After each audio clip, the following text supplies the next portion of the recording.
Sa mga anak, kami mga magulang, may problema kami dyan eh.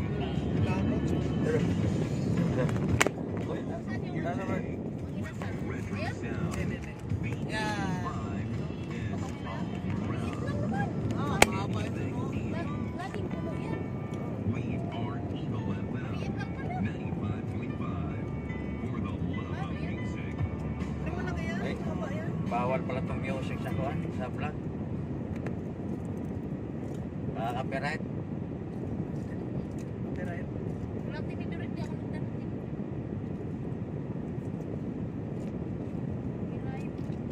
Ang saging mo sa likod. Hindi mo nga inubos yung saging hinog mo doon eh. Ako lang magkangkan. Binigay ko nga doon sa... Nandiyan man yung dalawa ko. Yan sila Brian. Ako. Bayaan na kung sila may isa. Ako rin kukain. Tingnan mo kaya nga na-copyright to eh. Isa sa nakain sila. Ginawa lang toron. Pero pag magsaing akong ganyan. Matamis na nga. Lalagyan mo pa ng pagpatamis. Masarap kasi man. Maganda talaga ganito Brian kasi pure yan. Walang halo-halo, walang asukal. Saging, kailangan mo palasa. Mas palasa na yan.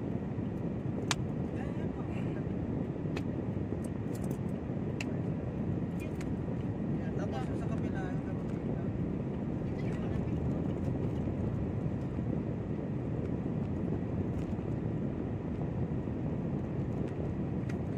Paano wala? Palitan naman yung Walter. Ito? Ah, ito? Ito, Ah, Brian. tracking yan. Yan, 500. mahaba yan. Yung truck sa Coca-Cola sa Miguel siya. Lahat ng truck niya. Ano na yun? Sino bang anong balita-balita? Malakas yung kita. Ano ka yun?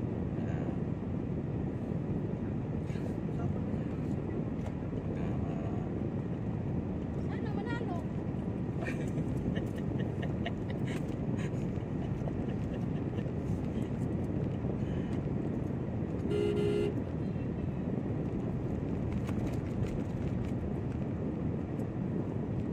Alright. We are now approaching to SM3C. And now we are now in Sabang.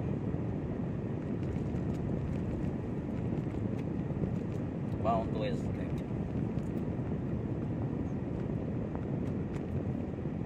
Shout out ko pala yung pinsan ko sa Oklahoma, USA, si Cousin Steve Hiligas, saka si Cousin Sylvester Hiligas, at saka si Cousin Pastor Hiligas.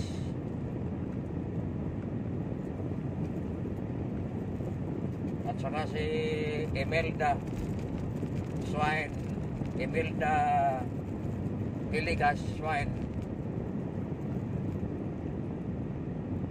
Can I ask you, Cousin Steve Hiligas, regarding your sister Imelda Hiligas wife? Is she still in good condition? Please tell us regarding her situation. Of course, as per checking of her FB account, the latest update of your sister Imelda, the latest post of her FB account 2022. That's why I asking you regarding her, and please chat me in my private messenger regarding your sister. Okay? Cousin Steve Hiligas of Oklahoma, USA. Shout out din sa aming ate Misma from Australia. Kumusta? Kumusta na kayo lahat dyan sa Australia. Sa Queensland, Australia, si Ate Misma. And of course, ang aking mga cousin na napakabait, si Day Rosemary, si Day Rochelle, and of course the one and only son of Ate Misma, Andrew. Apelido Bayato. How are you mga minamahal naming pinsan sa Australia, Day Rochelle, Day Rosemary, saka si Dong Andrew. And of course, ang aming kapatid sa Visayas,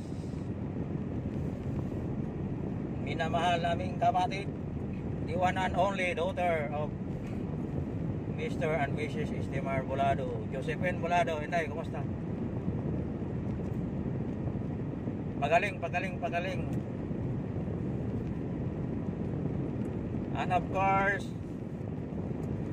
Dong Padje, kumusta Dong Padje?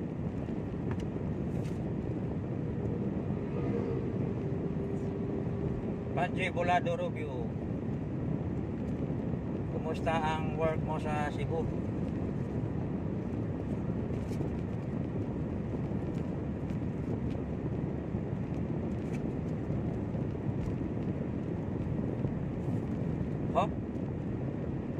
Okay ang lahat at hopefully kami makapakasyon dyan dahil si Brian graduate na sa Sigim, kita ng standard on game.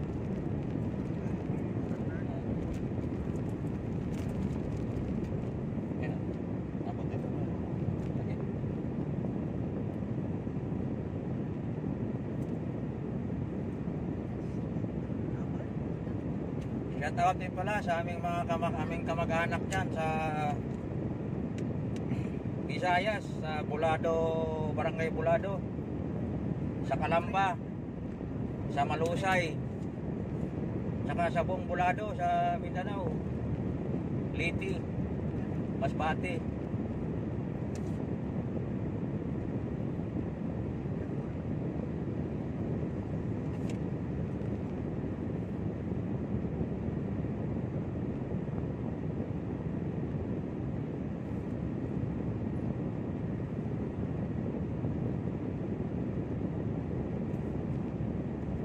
Baka may shout out ka dyan, yung ano mo, yung liligawan natin, naka-live to.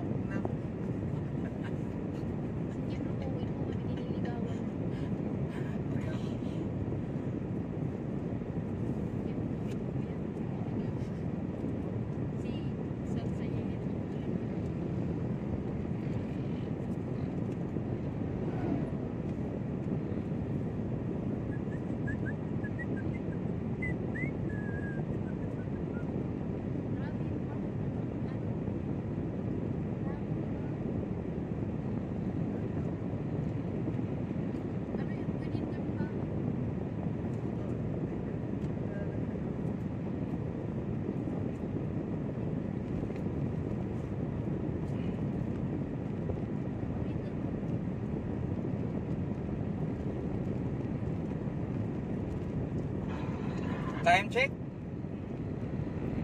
12:25.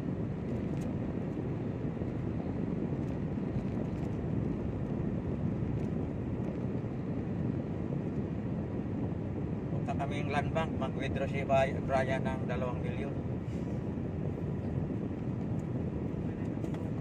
Hindi kaya ng land bank daw sa amin, kaya lang land bank 13.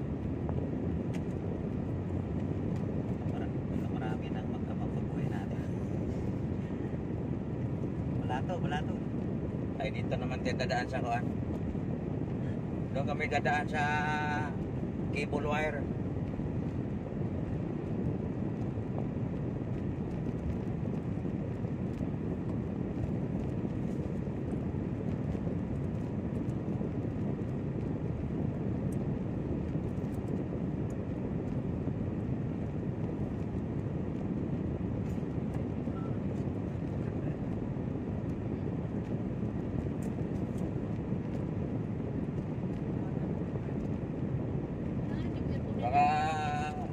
gusto nyo makita yung daan papuntang Langit. 13, baguhin ko yung direction ng camera. Galing bro, galing.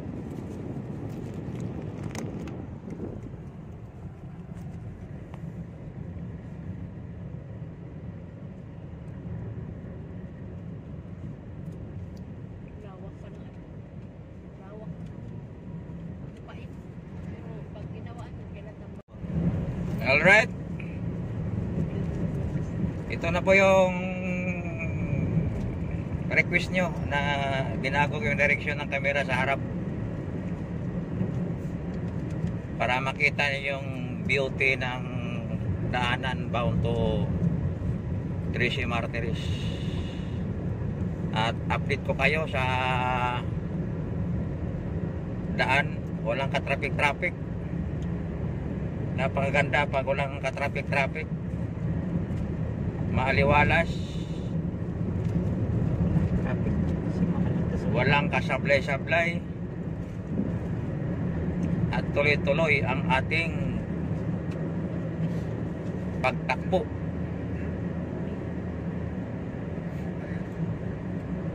So masarap talaga pag walang traffic. Sana ganito palagi. So tip ko lang sa mga biyahero, maganda talaga pag ikay umalis ng tanghali ng paalas 12 na dahil walang ka-traffic. Pero kung ang lakad nyo ay gaganapin nyo ng umaga Stick pa. Ano yung driver? at ng hapon, sigurado mapatama kayo sa sobrang traffic. So pag tanghali, ganito po yung maranasan nyo. Napakaluwag, walang ka-traffic. Alright, so dito lang banda medyo may kaunting ano na, gawa ng pa-SM na kami. So alam naman ng lahat pag medyo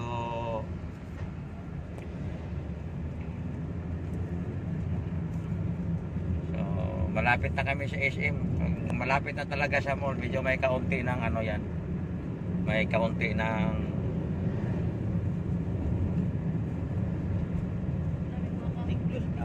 kaunting traffic konti.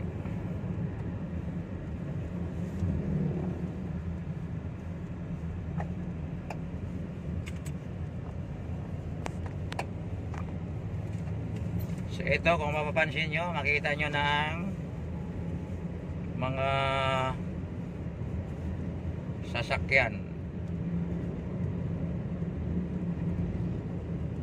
Medyo 10 minutes madaanan natin yung SM, then unahan ng SM, nandun na po yung land bank.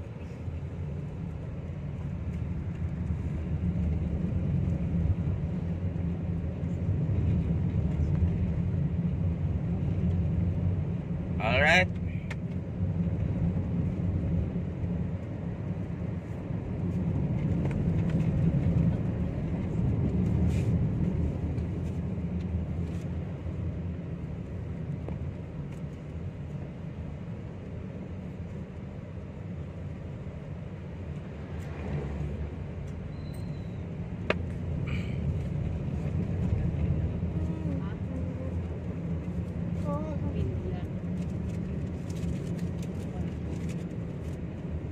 baguhin natin ang forma ng camera para makita nyo ang malawak na daan. Ayan, ayan. Kapitolyo. So pakita ko sa inyo yung bagong Kapitolyo. Parang anong Malacanang. Ayan. Yan po ang bagong Kapitolyo ng probinsya ng Cavite. Ayan, so malapit na yan matapos. At napakaganda. Parang Malacanang Palace. Maluwag ang parking at talagang Napakalaki ang kwan, ang space niya. Alright, so yan, yung mga binuldos na yan ay parking area na yan. So yan, yung Kapitolyo. Bagong Kapitolyo po. Kasi ang Kapitolyo ng probinsya ng Cavite ay mamaya madaan natin, doon tayo dadaan para update kayo sa probinsya ng Cavite. Lalo nang nasa abroad na matagal na sa ibang bansa na ang luma pang Kapitolyo ang alam nila. So update ko lang kayo. Yun na po yung pagkinakita ko kanina ay ang bago na pong Kapitolyo na ginagawa. So maya daanan natin yung dating Kapitolyo. Pero nandun pa rin nag-o-office yung ating mga provincial officers, governor down to board member. So bago mag 2026 by 2025 makalipat na sila sa bagong Kapitolyo. Anyway, hindi pa rin ako nakapasok sa loob na yan dahil wala pa nga, hindi pa nag-operate, ginagawa pa. So ito na po, update ko kayo. Yan na po, malapit na po kami sa SM. Pero kakanan kami dito dahil nangako ko sa inyo na ipakita ko sa inyo yung Kapitolyo. So yun na po yung SM. Yan, kakanan kami dito para makadaan tayo sa Kapitolyo.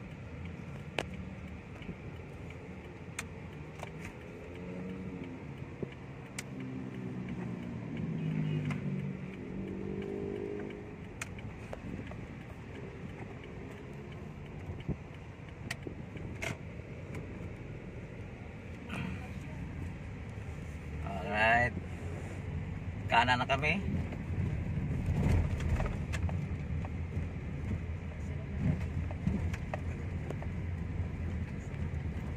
So madaanan natin dito yung likod din sa SM at saka yung kanilang SMDC bago magkapitolyo.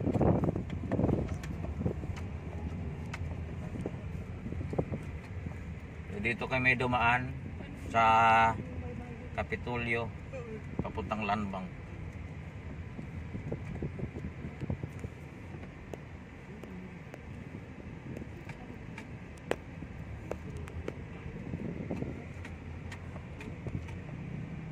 So yan, ito po yung likod ng SM. So yan. At sa tabi ng SM 13, ito po yung SMDC, katabi lang po. So yan po ang SMDC kondo.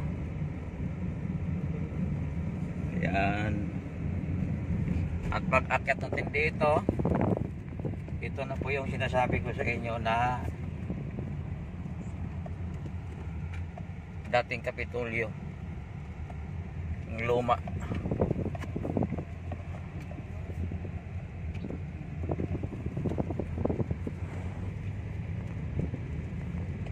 Alright, yun na po ang Kapitolyo ng Cavite o probinsya ng Cavite. Yan po nag-o-office ang governor ng Cavite at ang mga board member. So ayan po. Dati rin po ako dyan nag-work. Kapitolyo na yan. Right. Actually, yung SM dati na pinakita ko sa inyo, yan po ay parking dati ng parkingan po dati ng mga taga-Kapitolyo. So yan po yung probinsya sa Cavite. O tawagin ay Kapitolyo. Cavite Provincial Capital. Ayan po. So ito po yung mga bus na araw-araw na naghahatid sundo sa mga empleyado ng Kapitolyo. So tuloy-tuloy lang kami dahil sa unahan nandun po yung land bank.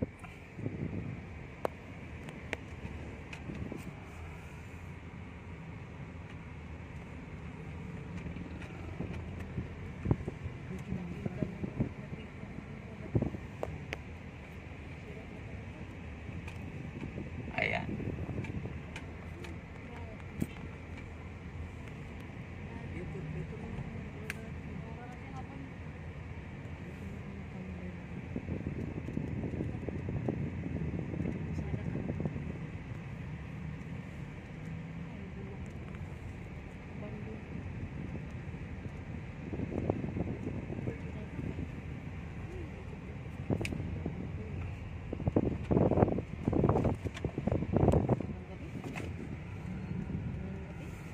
Alright, naikot na kami. Oh, ang lalim.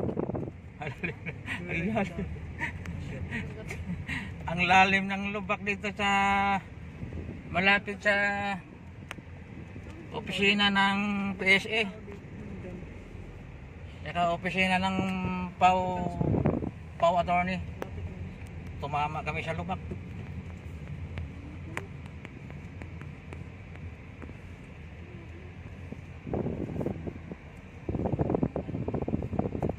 So yan, ito yung Cavite Provincial Finance. So yan. Alright.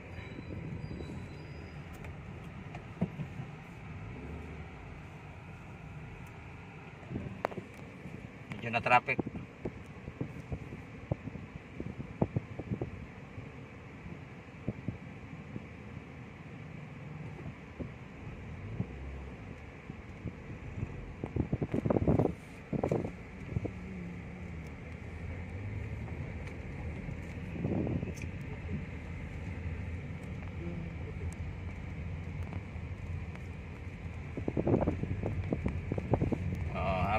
Update tayo kung saan na.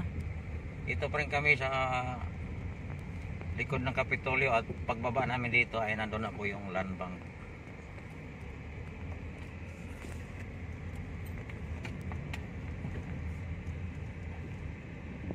Medyo mabagal itong nasundan natin.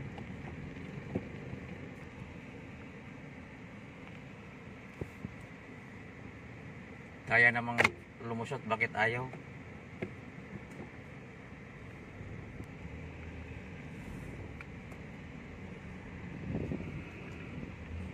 Medyo mabagal, unahan nga natin to.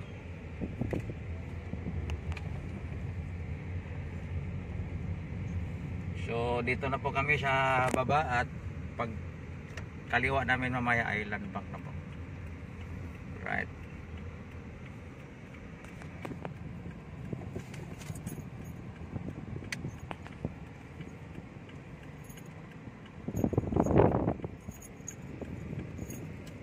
So kakaliwa tayo.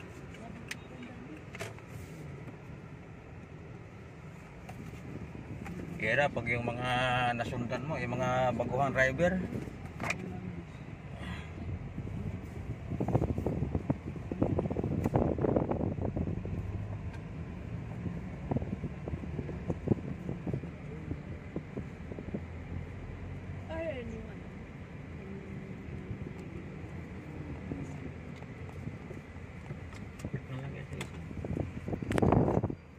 so, malapit na kami sa land bank.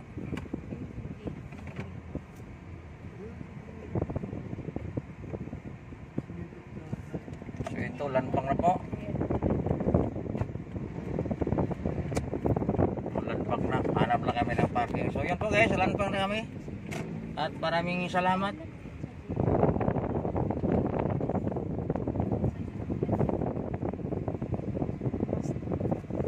Tingnan natin kung papayag sila dito sa parking natin. Dahil yung prutas nga dito nakaparking eh.